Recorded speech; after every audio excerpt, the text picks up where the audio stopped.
Gavin, welcome to the Family Business Show. Thank you for having me. Right, let's dive straight in then. Why don't you tell the audience just a bit about your business?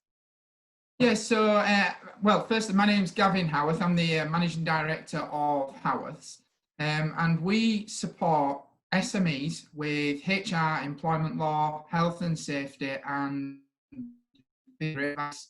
So I suppose what we're essentially selling is peace of mind to businesses, that they are firstly compliant with the law, which is obviously the main thing. But then further than that, it's about getting the best out of your people as well, and engaging your workforce in the right way.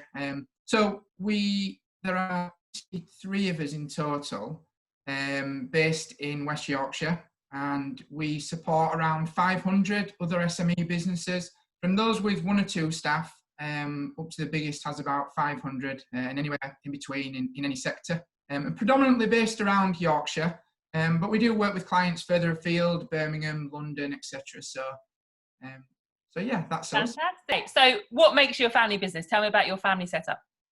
So my mum and dad started the business 17 years ago, almost to the month. And then I joined the business around 10 years ago, nearly exactly 10 years ago, and have been working in it since. So my mum's taken a little bit of a back step in recent years. My dad's still involved in the business, although he has his own focus, which is our charity, the Howarth Foundation. So I run the business and he runs the foundation. Brilliant. Okay. And how did that transition go between you and your dad? Were you very, upfront about wanting to take over? What was the succession process like?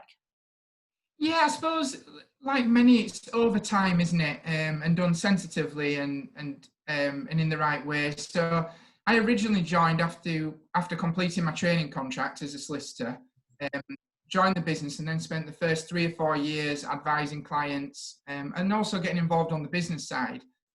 But yeah, I suppose I'm fairly ambitious, and so I was knocking on the door quite early. And my dad felt it was the right time as well, and wanted a bit of a new focus. So we just worked it between us, really. I became managing director 7 years ago. My dad stepped up into chairman, and then pursued the Howarth Foundation. So yeah, we're very lucky. It worked well. Amazing. Okay, so in those 7 years, what has your journey as MD been like? How do you explain that? I suppose exciting, challenging, everything that it is to be a managing director of a business. I think we've done well. We've grown quite a lot over those years. We've added services on to what we previously offered. New staff have come, obviously, different processes, systems, IT, all that type of stuff. So we have sort of modernised a lot, but essentially at its core, the business is very much what my mum and dad set up. And I've always tried to pay a lot of respect to that, whilst changing in my own way and adding a lot to the business, but also being very respectful of what the core offering was, and the core values as well, which are really important and which still are very strong to this day. So being sensitive to what my mum and dad did, which was really all the really solid foundations of the business and more. Brilliant. Okay, so let's talk about some of the challenges you face as a leader. So let's pretend the whole entire coronavirus pandemic hasn't happened.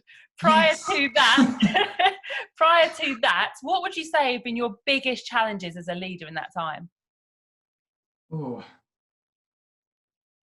I mean, it's probably the age-old thing, but and it's quite ironic me saying it as we do employment law and HR, but people are probably the biggest challenge, because it's a cliche, but they are your biggest asset, but also your biggest challenge. Yeah. But it's a huge opportunity, I think, for leaders if you can get that bit right.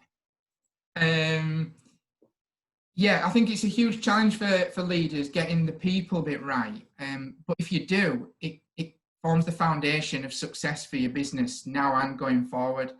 So I'd say maybe the people bit has been a challenge, but yeah, I mean, we don't often speak about challenges, Amalia. I know there are lots of challenges in business, but we're very positive as a group and as a company, as people, and it's more opportunities really. And what opportunities we've faced. And I think that's the same with coronavirus. It has been a challenge, but I'm trying to be very conscious of not letting that define us, define what we do, define the business. Of course, we're respectful to it and we're acting accordingly, but in a business sense, it's not all about coronavirus. We're trying to sort of not let that define us and keep pushing on. Completely. Okay, so how much has it affected your business, and have you had to adapt and change to it, or have you just carried on as you were before? So in answer to the first part, how much? Yeah, it did. So March, we were okay in March because we'd already done a lot of our work for that month. We'd already hit all our targets really. So March was a good month. April dropped off the edge of a cliff, really. That was a tough month. And then May, we improved quite significantly, actually. We did quite well in May and then got even better in June. And we're only on the 14th today, but it looks like we're progressing as well in July. So yeah, quite good in March, then the massive drop, and then sort of working our way back up, which might be a pattern similar to other businesses as well. In terms of adapting, yeah, definitely. We've had to do a lot of that. One of the biggest things was the transition from working in the office to working at home, which I know has been common across many industries, but we'd always previously talked about it. And in fact, we already had 25% of our staff working from home. Yeah. But we were sort of forced into it really in March, and we had to react quite quickly, and a couple of members of our team worked really hard, liaising with the IT company to get us set up. But we did it, and in actual fact, we've 3 months on now, it's worked mainly fine. And me and my co-director Tracy, our finance director, are now have put together a brand new sort of flexible working plan across the whole of Howarths. Because it feels different now. Yeah. I think it's the right thing to do. And so how do you find trying to lead from a computer screen? Yeah, it's a good question. I mean, you certainly have to transition, I think, your mindset, because it's all about trust, I think, is the key thing. Yeah. Me and my dad have had a fair few conversations about this, and when you're in the office, you can see and feel it much closer. When you're sat at home, you can't do that. So you're much more detached.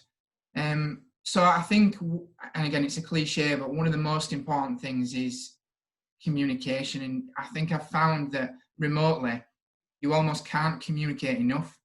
In fact, I added up from March how many company-wide announcements I've sent out. And I think it was to date, probably about 45, which is way above what I've done before, but it's maybe 2 or 3 every week since March, updating all the team on what's happening and why. I think, that's been really well received, and I think really more important than when you're in the office. But ironically, we've all got further apart, but communication's probably got better, as has collaboration. Yeah. Because I think when you're sat next to each other, you can almost take it for granted. Yeah. Whereas when you're remote, you have to work on it. How do you keep motivation levels up? Because a lot of people, particularly leaders, are absolutely fine working on their own. Some people really, really struggle with that, and they live in isolation, away from their families. So how do you keep that motivation going? I think one thing is as a leader, is being realistic about the situation you're in. I read something that said, we're not working from home, we're at home working in a pandemic. So naturally, I think you're going to expect productivity at times to dip and peak, and like productivity does. But a lot of people have had childcare issues. There's a lot going on at home for people. There's a lot of anxiety.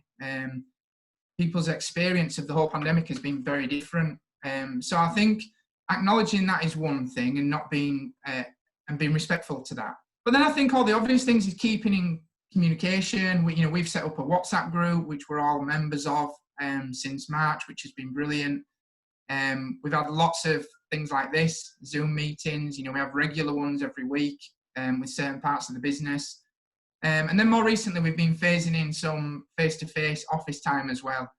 So we've reopened the office, and some of us are going in at different times to sort of get that face-to-face interaction as well. So And then the company-wide updates have been really good, because I think they've made people feel secure and safe, knowing what's going on.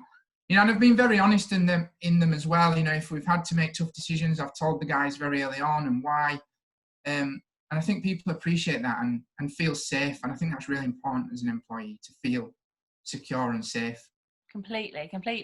And so, you were saying that you work for hundreds of small businesses. So across the board, what's the feeling now for them? And you'll represent lots of different industries, and everyone will be different. But is there a general consensus about the way the world is going to be going forward?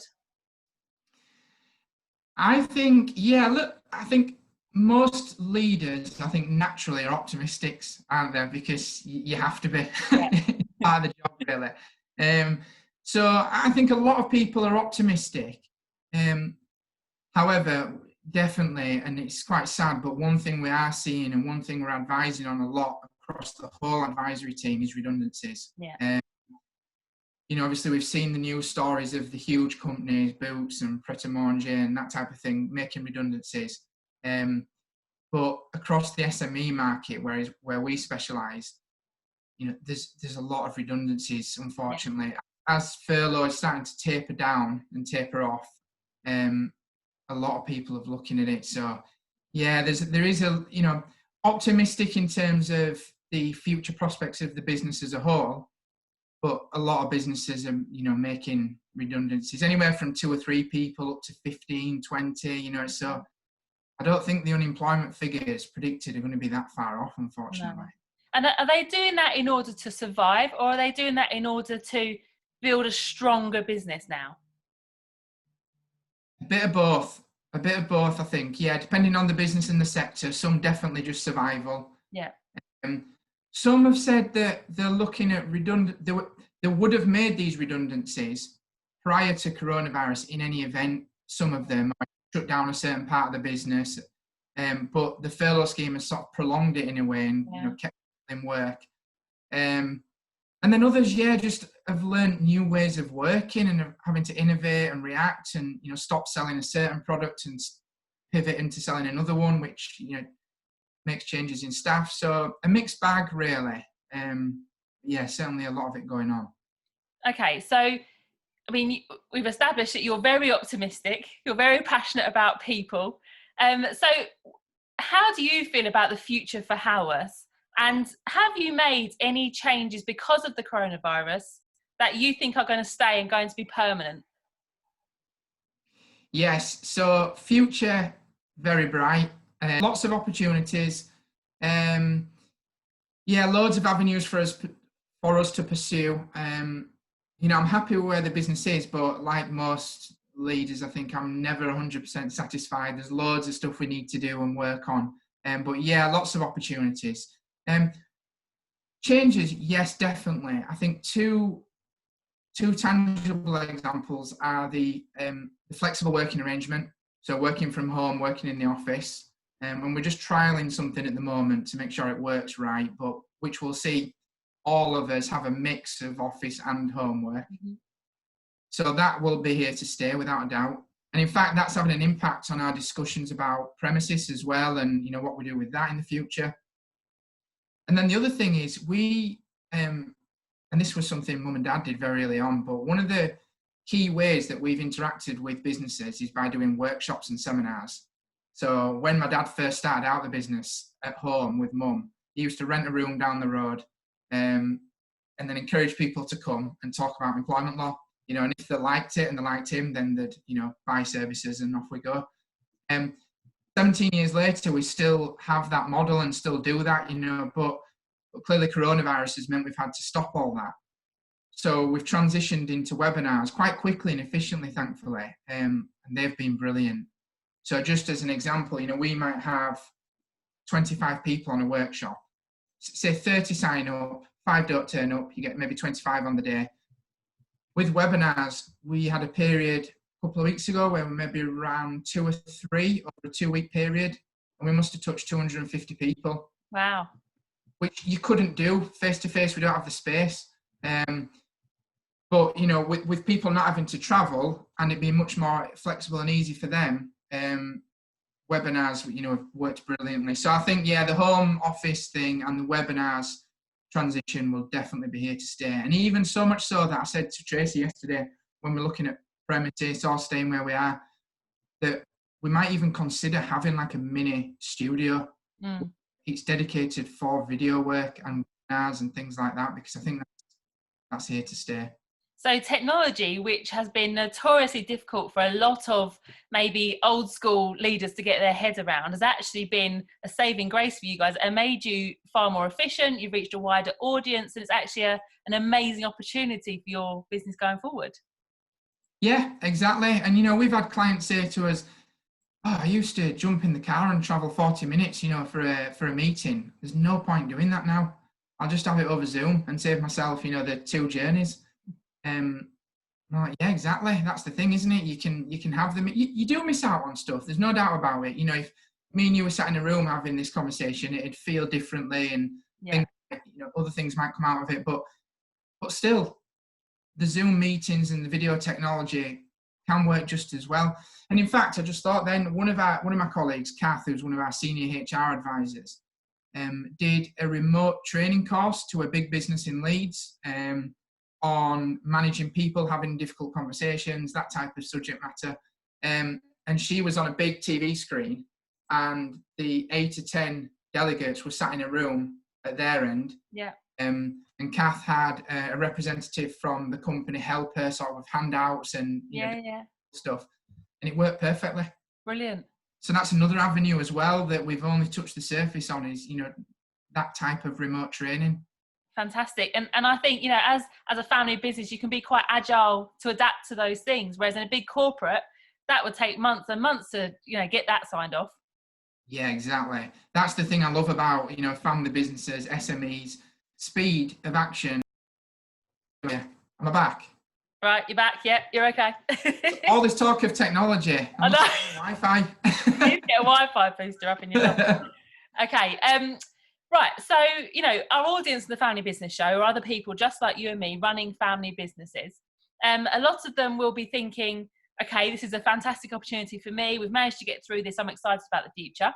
Others will be thinking, okay, I don't even know if we're going to survive. There have been some very, very dark moments. And, I know you said you're very optimistic, but there must have been some really, tough times for you and tough decisions. So how did you pull yourself through those? What things got you through those dark moments?